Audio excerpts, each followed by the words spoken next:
finally tonight, she's out of this world. The current commander of the International Space Station about to break a big record tonight. Here's ABC's Gio Benitez. They call it the Peggy factor, Mission Control's code word for the way superstar astronaut Peggy Whitson always gets the job done. I love it up here. Tonight, Commander Whitson making history with her record for any American. By the time she lands in September, her tally will be 666 days. 666 days in space. The greatest trick the devil ever pulled was convincing the world he didn't exist. You're the one who said you walked on the moon when you didn't. Calling the kettle black if I ever thought of it. Saying I misrepresented myself. Away from me. You're a coward and a liar and a thief.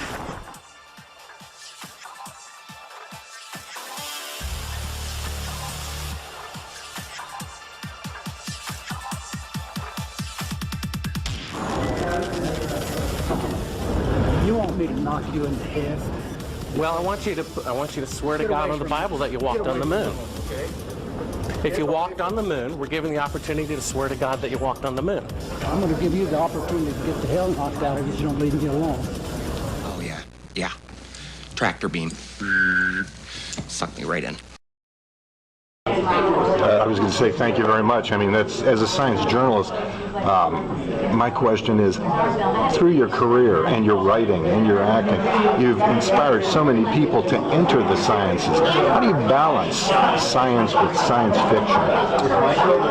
They're both the same. I'm excited about it, and the idea is to democratize space, to lower the cost of getting to many destinations in our solar system.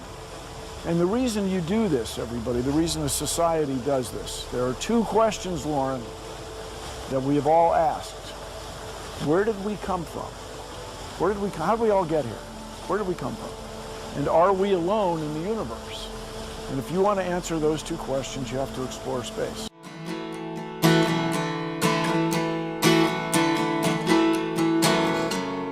If I could turn the page and time that I'd rearrange just a day or two. Close my eyes. Then I couldn't find a way, so I settled for one day to believe in you. Tell me lies.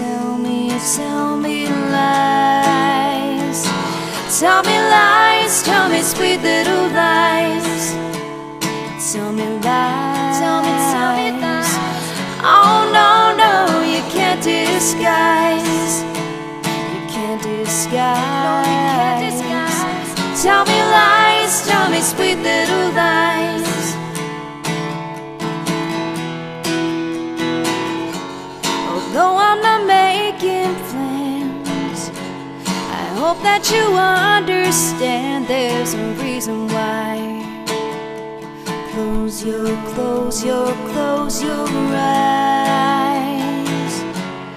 No more broken hearts. We're better off apart. Let's give it a try. Tell me lies. Tell me lies. Tell me sweet little lies. Tell me lies. Tell me lies. Oh no, you can't disguise. You can't disguise. No, you can't disguise. Tell me lies, tell me sweet little lies.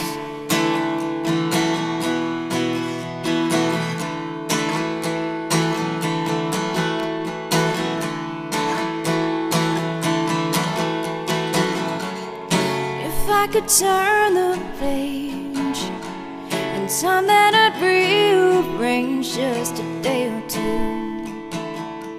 Close my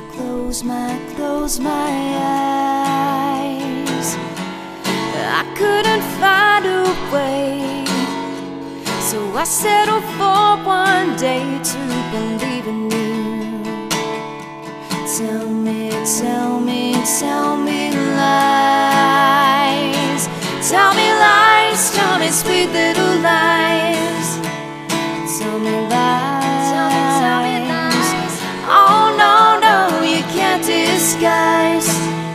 You can't disguise.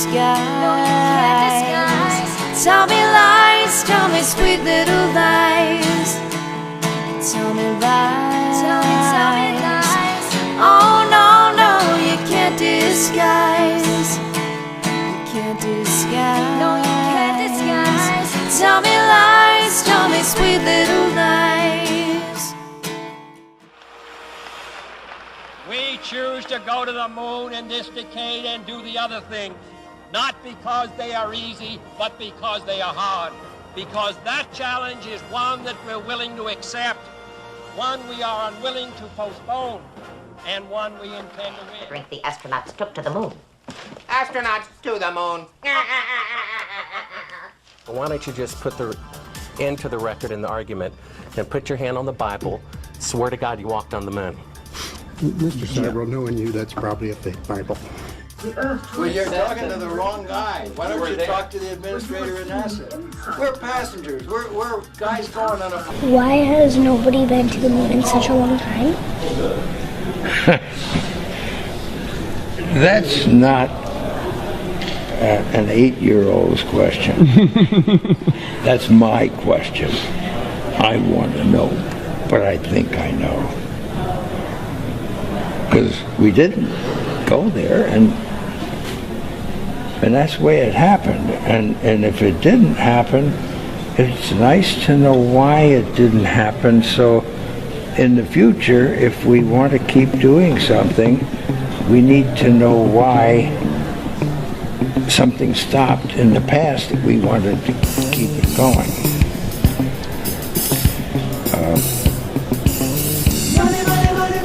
Money is a good thing.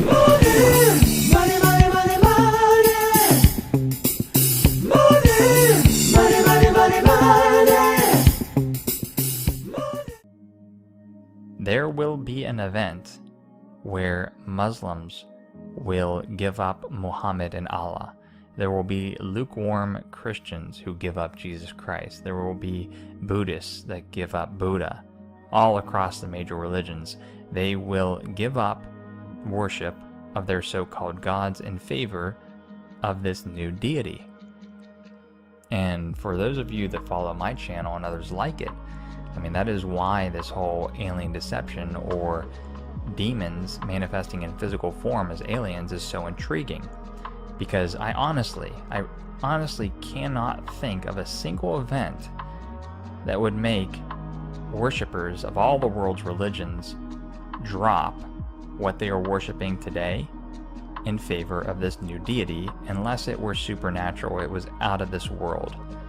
And as Hollywood so eloquently shows us, you know, people do come together in awe and wonder, wanting wisdom and knowledge. I've tied that in together for you guys as well. In the Garden of Adam and Eve, they were tempted by knowledge and wisdom.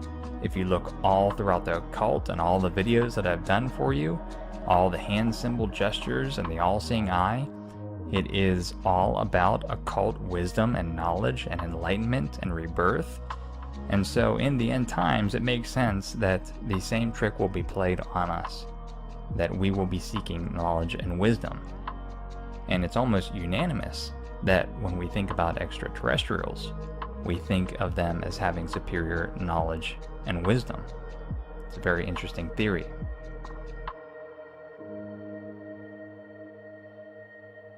Today we're taking a crucial step to secure America's future in space by reviving the National Space Council after it has been dormant almost 25 years, if you can believe it. Today's announcement sends a clear signal to the world that we are restoring America's proud legacy of leadership in space.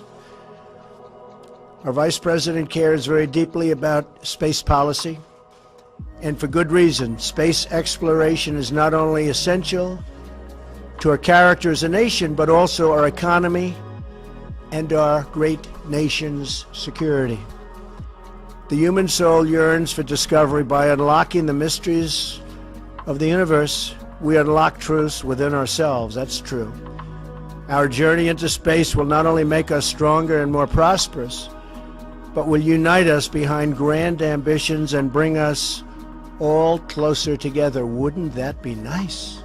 But will unite us behind grand ambitions and bring us all closer together. Wouldn't that be nice? Every launch into the skies is another step forward toward a future where our differences seem small against the vast expanse of our common humanity. Sometimes you have to view things from a distance in order to see the real truth. It is America's destiny to be at the forefront of humanity's eternal quest for knowledge. It is America's destiny to be at the forefront of humanity's eternal quest for knowledge. And so in the end times, it makes sense that the same trick will be played on us, that we will be seeking knowledge and wisdom. A lot of them out there, right? Infinity and beyond. Infinity. It could be infinity. We really don't know. It could be. There's got to be something, but it could be infinity, right? At some point in the future, we're going to look back and say, how did we do it without space? This guy just doesn't want to lie. No. He's looking down. He just doesn't want to say anything. This is why he didn't give any interviews for the rest of his life. Look at that. Please do look at that, folks. YouTube video of the first Apollo crew to come back at press conference. It's really embarrassing. I mean, it's just embarrassing. The lie was so big that they really couldn't fake it that well. It was too much for them.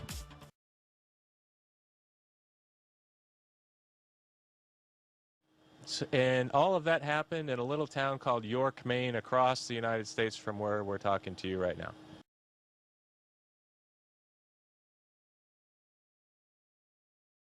So you spin, when you spin pizza dough, it kind of flattens out. Yeah. Gets wider in the middle. And so Earth, throughout its life, even when it formed, it was spinning. And it got a little wider at the equator than it does at the poles. So it's not actually a sphere, it's oblate. And officially it's an oblate spheroid. That's what we call it. But not only that, it's slightly wider below the equator than above the equator. A little chubbier. A little chubbier. Yeah. Chubby's a good way. It's like pear-shaped. Pear-shaped. In a nanosecond. The problem is we don't have the technology to do that anymore. We used to, but we destroyed that technology, and it's a painful process to build it back again.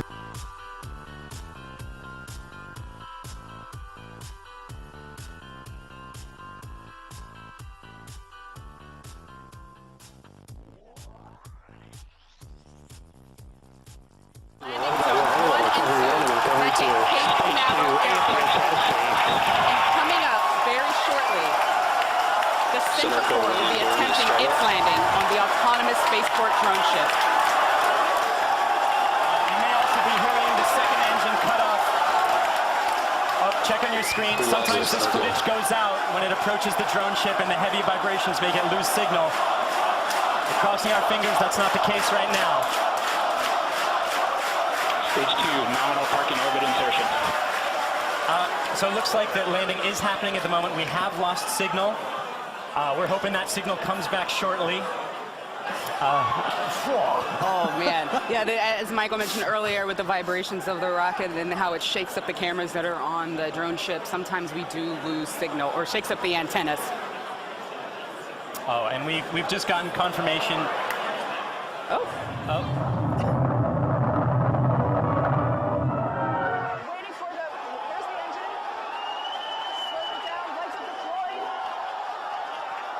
In case there are any conspiracy theorists out there, how would you prove to us that you're in zero gravity? We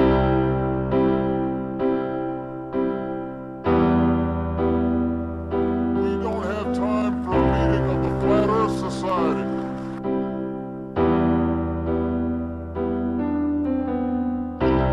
Mind control to Major Tom.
next question from Marcia Dunn at Associated Press. Marcia Dunn, AP. What was going through your mind? How amazed were you to see your roadster up there with Starman just cruising along with the Blue Planet? And how long will we be getting live views, do you think, from the car? Well, I think it looks so ridiculous and impossible. A piece of bare metal in space under constant sunlight can get as hot as 260 degrees Celsius. And but we didn't really test any of those materials for, is it space hardened or whatever, So it just has the same seats that like a normal car has. It's just literally a normal car in space, which I kind of like the absurdity of that. A piece of bare metal in space under constant sunlight can get as hot as 260 degrees Celsius. But we didn't really test any of those materials for, is it space hardened or whatever, So it just has the same seats that like a normal car has. It's just literally a normal car in space. This is how hot it is in Italy. The car has melted.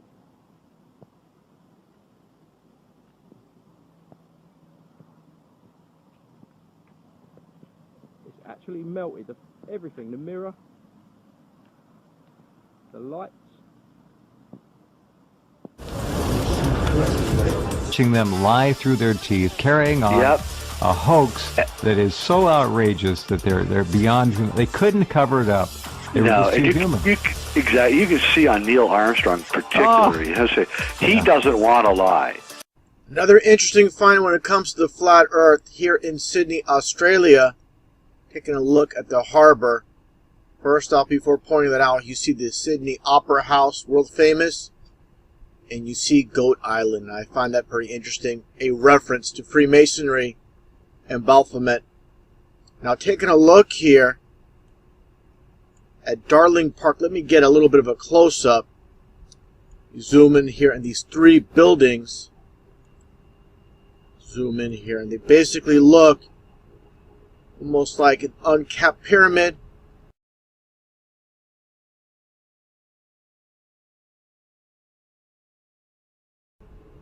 Very unusual architecture. Now look at what you see here. Let me get a little bit of a close-up and see what we find. Very interesting design and concept here in Sydney, Australia. Let's get a little bit of a close-up. And what do you see? The flat Earth model. Another close-up here. And you see an obelisk as well. Now, taking a look at this logo for Darling Park, I find it pretty interesting as well. You have the pyramid symbolism. It looks like a peacock. You have these three basically on each side, 3 and 3, 33. Find that very interesting. Everything, there's a reason. Again, they don't pull things out of thin air when they come up with these concepts, with these designs. Now, taking a look at one of the buildings in this complex, Darling Park here. It's kind of obscured here, but also the flat Earth mapping. I find it pretty interesting where they situate it. People are passing by, coming down, passing by the world they live on, and they don't realize what's right in front of them. That is the flat Earth model. This is a flat Earth clock, probably the largest one in the world. Taking a look here at this little bit of a side angle here. And also, let's take a look at this short video. Very brief, but you get a general idea of what you see here at Darling Park. You see the flat Earth model, and again, the obelisk itself right in the center, all about the occult.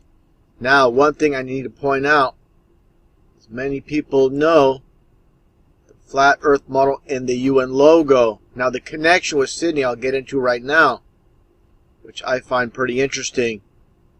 First up, before we even get into that, one thing that needs to be shown is there just so happens to be 33 segments in the UN logo. Now, looking at Sydney itself, it just so happens to be on the third parallel on the south. So you see the connection with the UN, Freemasonry, and the 33, always with the occult. People can't see that we live on a flat Earth with all the videos I have made and many others, and those that own and control this world, these Freemasons, and the number 33, as always in plain sight. This is what they're all about. Everything has always been hidden in plain sight as a form of mockery, specifically with the flat earth.